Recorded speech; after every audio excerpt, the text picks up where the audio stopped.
Let's bring in Karl Rove. He's the former White House Deputy Chief of Staff. Karl, thanks for joining us this afternoon.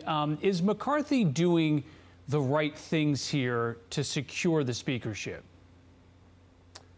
Well, he's trying awfully hard to get the speakership, and that's caused him to make some concessions that I suspect he'd prefer not to make. Let's see if it gets him the votes to become the speaker. I'm doubtful that the Gang of Five, the knucklehead caucus, as some have taken to calling them, are going to bend easily. Their goal, you heard it from Mr. Good. Mr. Good's object, he's a sophomore member. He has absolutely no interest in really who the speaker is. He said that before. I don't care who the speaker is, just as long as it's not somebody who's currently in power. So this is about power. This is about kicking out the long-serving, long-standing leadership of the House that's worked very hard to get there, get the majority there, and in replacing it in the minds of these five malcontents with one of their own, somebody that they would choose. I think it's interesting that none of them have done much at all to help get the Republicans into the majority in the House. They've not raised money. They've not gone out and campaigned hard. They haven't been articulating a winning message. They were overwhelmed in the caucus when they had a vote on who should be the caucus candidate, but they don't feel bound by the sense of being a part of the Republican team. They want to be in charge, and the five of them are going to use the leverage they have to try and get in charge. Do you think McCarthy's already given away too much here to that group? They've already decided that, or McCarthy has already acceded to the demand that only 5 members have to say, hey, we want to have a vote on vacating the speakership here. Does that begin to kneecap what he can do as speaker moving forward? Well, I'm not certain how much it kneecaps. I think there's a big difference between requiring 5 people to do that and having it as it used to be that one person could do it.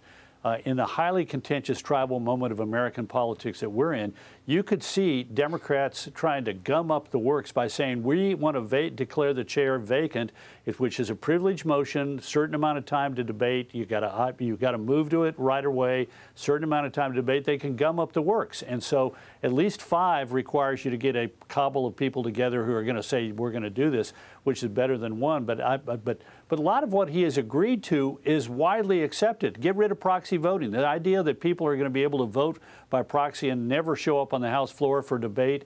We had one Democrat from Hawaii who was not in Washington for the better part of a year.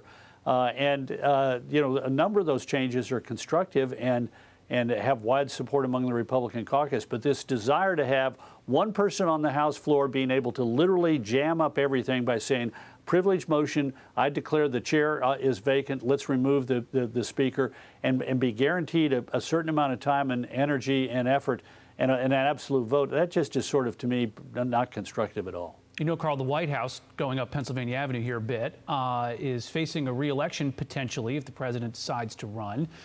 His press staff has been talking a lot about low unemployment. They've been talking about an economy that continues to grow. Why not tout that and move that into 2024 and make that your case for becoming president? I know you've written about this before. What's your case? Well, look, the president's people say everything's hunky-dory. We're great. The economy's good. People are coming back to work, et cetera, et cetera, et cetera. People don't believe that. The guy has a 43% approval rating. It was 45% at the beginning of last year.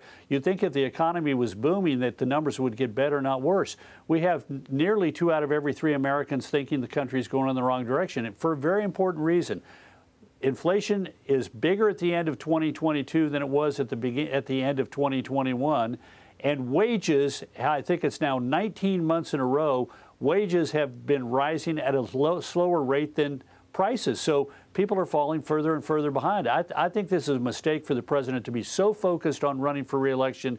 If he really does want to run for re-election, my advice would be use 2023, at least the early part of it, to be constructive and lay a predicate for winning re-election in 2024, rather than engaging in sort of weird politics that suggests that everything is great and people are enthusiastic about having you run again. That's not true of the voters at large, and it's not true of Democrats themselves. Do you think that there is any possibility that we have a 1980 situation here, that you've got someone in the Democratic Party, someone legitimately who's going to come up and challenge the current president if he decides to run?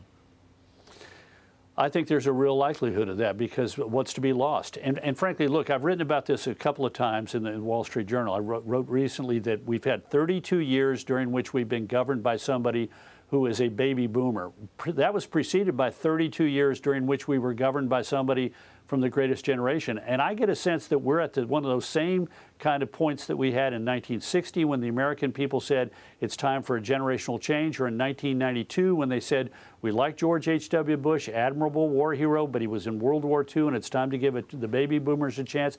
I think that's likely to happen. It may happen inside the Democratic Party with somebody challenging Biden who will be 82 by the time of the election and would be 86 if he were able to serve his entire, if he won and served an entire second term. Or if it doesn't happen, I think it's going to happen inside the Republican Party. It may actually happen inside the Democratic Party as well if Biden does follow through and say, I'm going to be a candidate, because there are people who say, you know what, I'm going to treat him with dignity and respect, but I'm going to make the argument that we need a change in energy and a change in generations. You know, if Biden declared today, you'd have two people in the race and they'd be the two oldest presidents in American history. Karl Rove, thanks so much for joining us today. Much appreciated.